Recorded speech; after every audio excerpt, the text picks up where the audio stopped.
Hello, I want to thank you for clicking on this video. I'm PI187.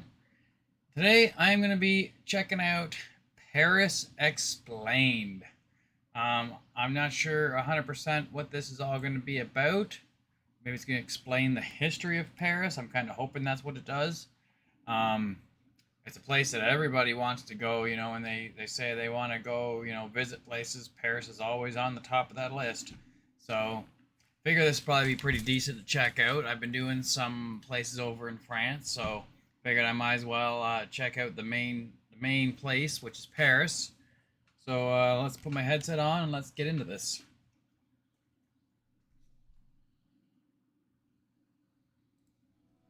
The majestic city of Paris is over 2,000 years old, Oh wow! and its form has changed radically throughout the centuries.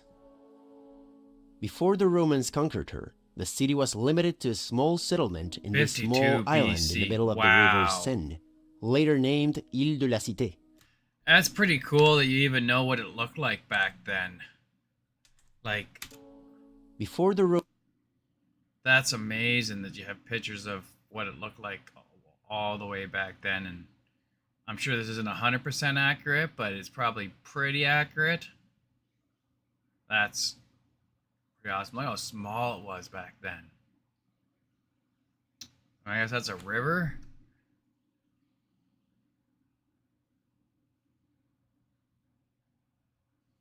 These must be bridges here, and it was almost on like almost like on an island, and then it's expanded to the entire area. Wow.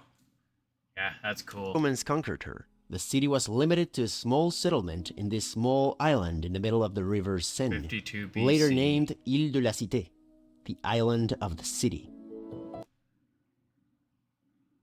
So this right here was the original island they're showing. Wow. It's definitely changed a lot since then. Now it's just packed right full. Wow. There's like no room for nothing else.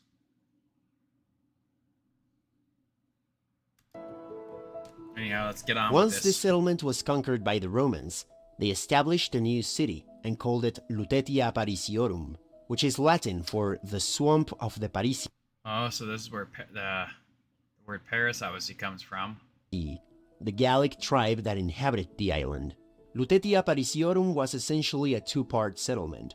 The original Gallic inhabitants occupied the island, strategically a key crossing of the Seine, while the Romans preferred the well-drained higher ground of the slopes and summit of Mount Sainte-Geneviève to the south.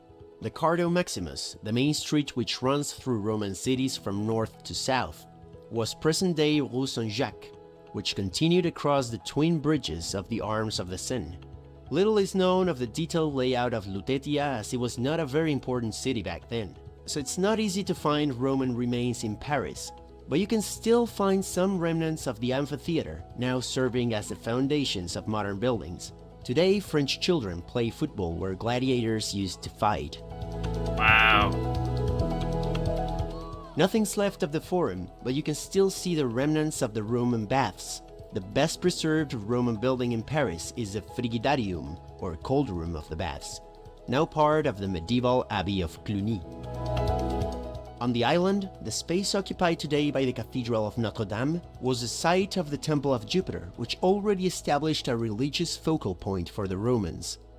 Lutetia Parisiorum was invaded and destroyed by Gaul barbarians in the 3rd century. Oh, wow. And when the Romans re-established the city in 360 AD, they moved it to the island and built a wall around it to augment their defenses. From this new nucleus, which was known as Paris since, the city continued to expand until the 20th century on the basis of clearly defined concentric rings, each delineated by the successive defensive walls. In the Middle Ages, the island remained the most important part of the city, but the city kept growing outside of the island. The Cardo Maximus traced by the Romans remained the main street, but the rest of the original layout was lost to organic growth. In medieval Paris, there were no public urban spaces of major significance. Generally, in medieval cities, the public squares are mainly a residual space, an accidental result from the organic intersection of streets. Notre Dame Cathedral was approached by a parvis, a small square in front of the church, and the only other public space of any size by the end of the Middle Ages was the Place de Grève, now part of the Place de l'Hôtel de Ville, north of the river. There were three main bridges: the Petit Pont from the southern bank to the Ile de la Cité, which continued across the northern bank as the Pont Notre Dame, and the Pont au Change across the northern branch only. The other two bridges were small wooden pedestrian bridges that would collapse and be reconstructed all the time. But the river was invisible from the bridges, as they were continuously lined with buildings. This arrangement was very common in the Middle Ages, and you can still find it in some cities like Florence in Italy, where the Ponte Vecchio, the bridge over the Arno River. So people live right on the bridges? That's pretty cool. Now, they said some of the bridges keep falling down. I wouldn't want to be on one of the bridges, living on one of the bridges that fall down. But, man, that'd be a pretty cool view. Look out your window and you're like right on top of the river. Look at that rainbow. That's beautiful. Is lined with buildings on both sides. Yeah, when you'd be crossing that bridge, you wouldn't even feel like, because of the fact that it's houses on both sides, you wouldn't even really feel like you're on a bridge. The banks of the Seine were also completely built up, and there was no relationship of the city with the river. The Italian Renaissance was all about bringing back ancient Rome and applying the knowledge and techniques that ancient Romans had on art and architecture. And eventually, Italian Renaissance reached monarchical France. So just like every Roman emperor liked to build their own forum in the Eternal City, every king of France liked to build their own square with an equestrian statue of themselves in the center. Because why not? The purpose of most of these squares was to develop the growth of the city in new areas and glorifying the monarchy with an equestrian statue of the king in the center of the square. An equestrian statue is a statue of a man on horseback. The word derives from the Latin word for horse, equus. And in ancient Rome, equestrian statues commonly depicted military leaders, particularly Roman emperors. Most of them were melted down in the Middle Ages to reuse the bronze for coins and church bells. No. The only equestrian statue that remains from ancient Rome is the statue of Emperor Marcus Aurelius in the Piazza del Campidoglio in Rome. People in the Middle Ages... Imagine that, melting down these statues to make coins. Oh. Not cool. thought it was a statue of Constantine, so they didn't destroy it. What was that? Middle Ages thought it was a statue of Constantine, so they didn't destroy it. Well, that's good. The construction of these new squares was very successful in activating traffic in different parts of the city. The first one to achieve this was the Place Dauphine in the west side of the island. From its earliest history, Paris had only one crossing over the Seine, the two separate bridges linking the central section. I still think this is crazy. Right, where's my mouse? Here we are. These houses all on this bridge. There's houses on that little, I guess a dock. It looks like it's got houses. Those boat houses or those houses? But anyhow, the houses on this bridge and the houses on this bridge here. You guys didn't waste an inch of space, did you? That's just so neat. And it's so different at the same time. Of the Ile de la Cité to the north. I don't really know of any other place that actually does anything like that. And south banks. As Paris prospered, congestion on the bridges increased, so that by the middle of the 16th century, they were unable to handle the volume of traffic. Under King Henri III, work started in 1578 on a second crossing, the two arms of the Pont Neuf, New Bridge, to connect the downstream end of... And as you can see now, it's not a thing. No houses on these bridges, they're just bridges now. Huh. This is obviously a very modern picture of it here by the looks of it. Wow, that's a lot of white. A lot of these buildings are white. That's... You got one over here that's yellow. You yellowish orange or something, but yeah, there's not much color to it. Now, like I just watched a video of a German city, and it's like the colors. Every house is colored different, and it's very bright and colorful. Not saying better or worse, just different. But this no, that looks nice. Like these buildings look really well made, and looks like they've got lots of history in them. Even the ones that are these modern ones The Ile compared de la to. Cité to the north and south banks. The But Pont it Neuf. looks like it's also been remade a whole bunch of times. Like it's been rebuilt up over and over again. Wow. As far as you can see is just buildings and places. Was constructed to the designs of André du Cerceau, and now belies its name as the oldest bridge in Paris, with the original structure still intact. To provide access to the bridge from the southern Huh. bank, Rue Dauphine was opened 10 meters in width. This exemplifies the totalitarian regime of the monarchy at the time. If the king decreed the opening of a street, buildings would be demolished to make it happen. After the bridge was finished in 1604, a new residential square was laid out next to it, the Place Dauphine, in honor to 6-year-old Dauphin, the future Louis XIII. The Place Dauphine was the first of many residential squares to be built in Paris during the Renaissance, but it was planned along unique lines. The essential difference between this square and later ones is not only its shape, which tapers with the banks of the island, but the fact that the statue of the king is located outside the enclosed space. It is on its central axis, but stands on the far side of the short length of road linking the two arms of the Pont Neuf. The statue undoubtedly belonged to the square and not the city at large, however. Although occupying a most prominent site on the end of the island, the king was facing the square and not the river.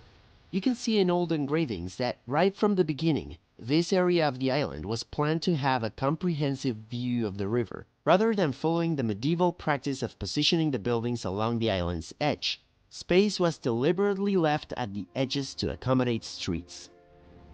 Now, the statue was originally visible from the square and it actually dominated the view of the square, but a later addition of the trees made the statue no longer visible from here. The Place Royale, Royal Square, is of great significance in European urban history as a prototype of the residential square. Oh Unlike the wow, they have a traditional statue approach right of in the center facing of the houses trees. onto bustling, multi-purpose streets, the residential square is designed to enclose a space where external unwanted traffic is excluded or at least discouraged. Taking this revolutionary concept further, the royal urban planner decreed that all buildings facing the square must adhere to the same elevational design, emphasizing the importance of aesthetic unity within the space. The square was formed of 38 houses behind uniformly designed elevations. In the center of the north and south sides, taller, dominant bays contained the only two arched entrances into the square. Later, a roadway was brought in across the northern side to provide an easy access for vehicles. An arcaded ground floor gave sheltered entrance to the houses and provided a continuous undercover connection between them. And above were two upper floors capped by steep, slate-finished individual roofs containing a row of dormer windows. Construction of the Place Royale may also have been of great social significance. Previously, the nobility had lived in country chateaux or in palaces in various parts of the city. The Place Royale represented a deliberate effort to centralize the aristocracy around a unifying concept, providing a backdrop for the monarchy. Instead of fragmented groups of small princes often in opposition to the king, they were now becoming part of the pageantry of the court. In 1639, an equestrian statue of Louis XIII was placed in the center to assert the character of the square. But the statue lost its dominant role with the addition of the tree groupings and fenced-in areas of lawn. The square was renamed to Place des Vosges after the French Revolution. The Place des Victoires, Square of the Victories, was designed by Jules Sardoin Mansart, one of the most influential Baroque architects of France in the 17th century. You definitely have a lot of statues still there, even though I guess some of them got melted down back in the day. There looks like there's still a lot of them around anyway. The great thing about this square is that, although it's a traffic space, the shape of the square clarifies and opens up the space from the compacted streets of the neighborhood, with the primary purpose of focusing attention on the statue of Louis XIV in the center.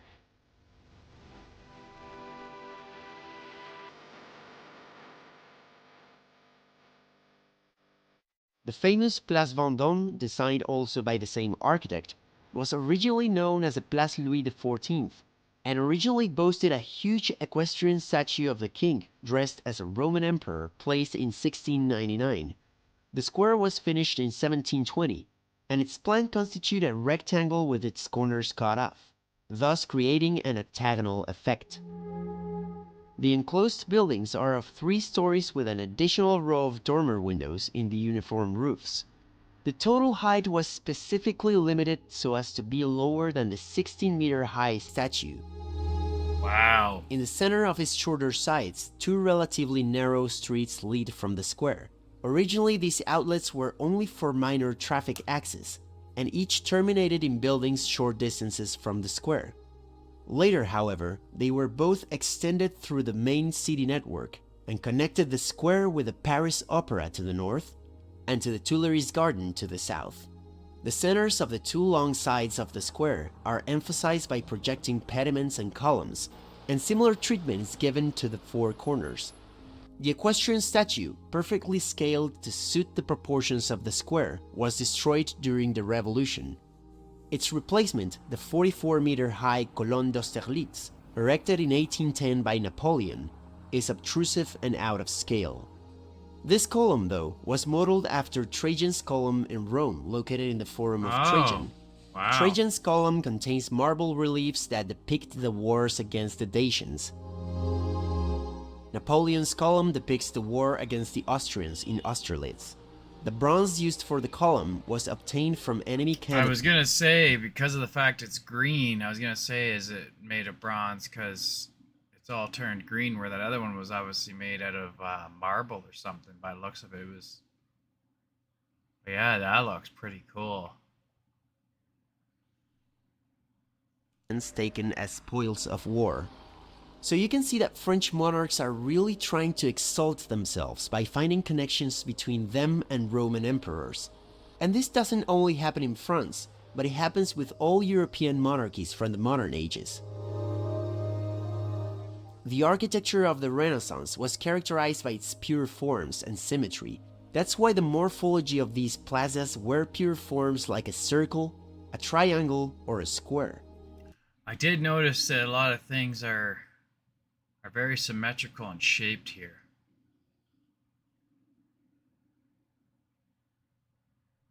Wow. It's all about designing the space and the edges of the space rather than designing a freestanding object like a building. And the enclosed spaces of these Renaissance squares within the medieval layout of Paris recalls the city of Rome in antiquity, where you had this compacted, chaotic street layout, and then you entered into the Roman Forum, and the space would open up into an enclosed precinct with an equestrian statue of the emperor in the center. To the northwest of the Ile de la Cité is the Louvre, today one of the most important museums in the world. But back in the 1600s, it was a royal palace for the kings, and it was built in various stages over the centuries. The development of the Louvre Palace played a crucial role in the later development of the city.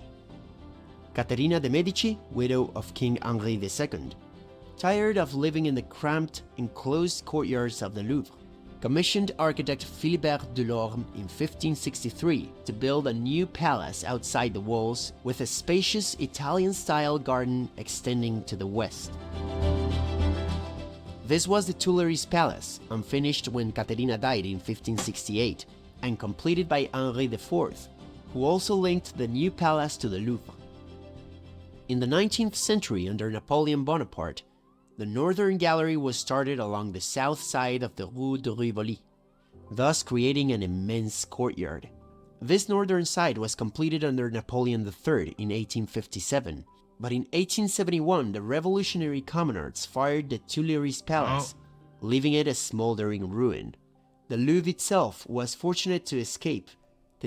Yeah, I've seen this before in quite a few movies. They like to put this in, or TV shows and stuff. You've seen this in. It's pretty crazy. I'm gonna go back 1 second. Yeah, looks like a lot of stuff was on fire then. Like, it wasn't just this building. You got this one, these ones back here, one over here, over there. Like, what happened then? Like, that's crazy. That city looks like it had to be rebuilt quite a few times. A smoldering ruin. The Louvre itself was fortunate to escape.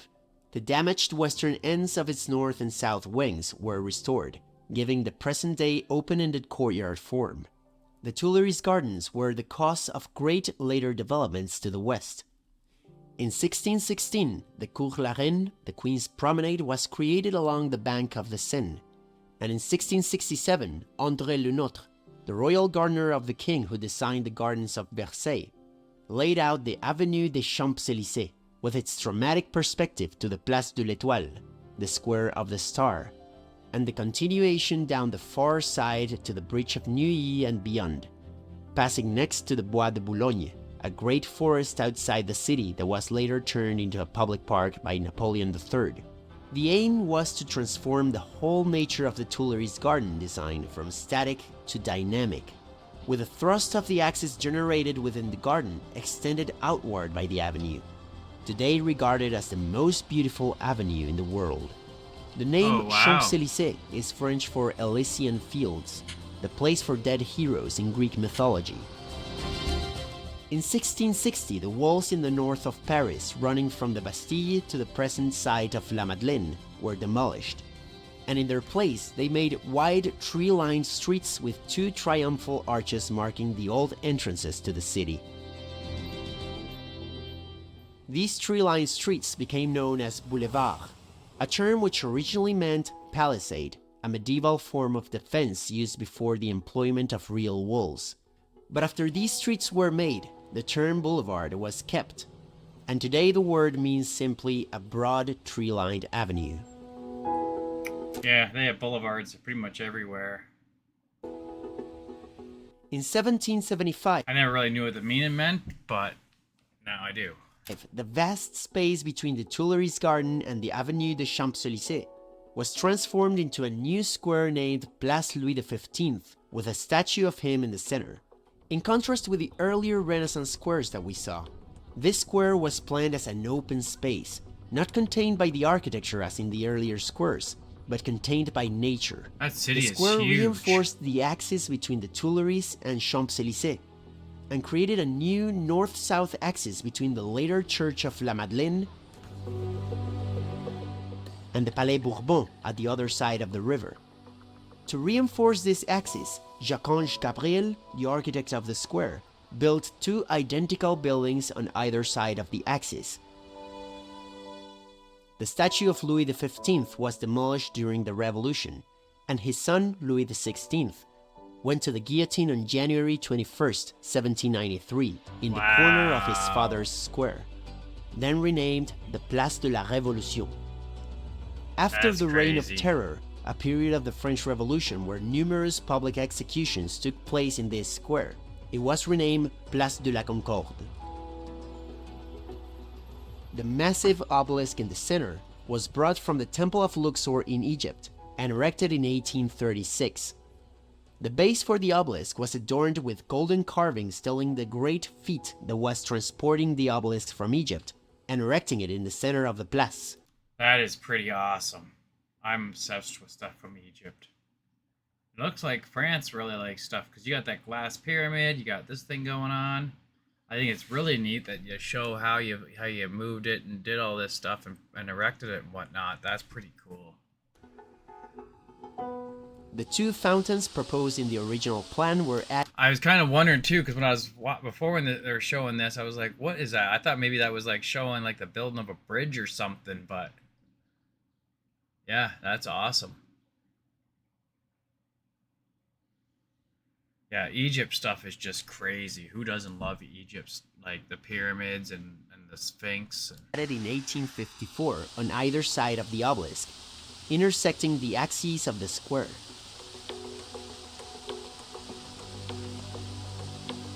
That city just goes forever. The Arc de Triomphe, set in the center of the Place de l'Étoile, was originally proposed by Napoleon Bonaparte in 1806 after his victory in Austerlitz.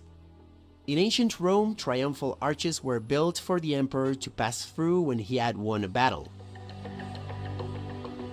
Oh, I got itchy eyeball. So again, European monarchs like Napoleon viewing themselves as Roman emperors. Caesar Augustus, the first Roman emperor, boasted that he left in marble the city that he received in brick, referencing the fact that he tore down so many brick buildings in Rome and rebuilt them in marble. And in 1842, Napoleon Bonaparte's nephew, Napoleon III, wrote, "I want to be a second Augustus, because Augustus made Rome a city of marble." And from 1850 to 1870, he rebuilt much of Paris and gave the city its present appearance. When you visit Paris, is that why there's so much white? Is it's all a lot of marble? Wow. You'll notice that most buildings are beautiful. Yeah. Built with a classical Roman style, and they have a very special character. They're all built with a local stone known as Lutetian limestone. So you can see that Lutetian limestone has a sort of a beige tone, which gives the city a specific special character, and also has a similar tone to that travertine that the Romans used in Italy. So there's also a connection with ancient Rome right there. Napoleon III, with the help of his prefect, Baron. Well, that explains why so many buildings are white. Like, that's a lot of white, like I said. Like, you got this one down here that's red, and then the entire rest of the place is white, except for maybe some of these ones way off in the background. But yeah, I guess if it's made of limestone or marble, that would be why. Osman made a new plan of the city where he opened dozens of wide, long avenues that connected important parts of the city. This plan of primary straight avenues mirrored the street system in Rome created 300 years earlier by Pope Sixtus V, but on a much grander scale. Their ambition was to make Paris not only the loveliest city which ever had existed, but also the loveliest that could exist.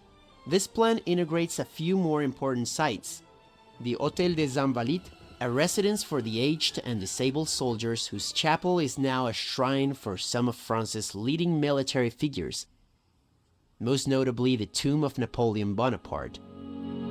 Oh, wow. The Champ de Mars, which was used as marching grounds by the French military and eventually became the site for the Eiffel Tower in 1889, when it was built as the centerpiece of a universal exposition that commemorated the 100th anniversary of the French Revolution. Other buildings of the expo were dismantled, but they preserved the Eiffel Tower. Napoleon III's plan also incorporated the Pantheon on the hill of Sainte-Geneviève, where the most illustrious people of France's history are buried. And the Luxembourg Palace, a royal residence repurposed into a legislative building after the Revolution. Two more walls were built around Paris in the 18th and 19th centuries, but both of them were ultimately replaced with boulevards. Today, all modern buildings and skyscrapers in Paris are concentrated. Seems like Paris has been built, tore down, and built, tore down many a times, and has changed so much over the history. And it has a long history. I never knew its history went back so far. Like, what was it, 56 BC? They showed when they first started. At the end of the Champs-Élysées axis, in an area called La Défense, away from the historic nucleus. So as you can see, urban design can take decades or even centuries to get a plan into completion. This part of Paris started with the palace and gardens of Caterina Medici in the 1500s and developed for over 250 years to its present form by respecting the inheritance of the past and by contributing towards the eventual realization of one of the most magnificently organized urban achievements in history, this intersection, La Place de la Concorde.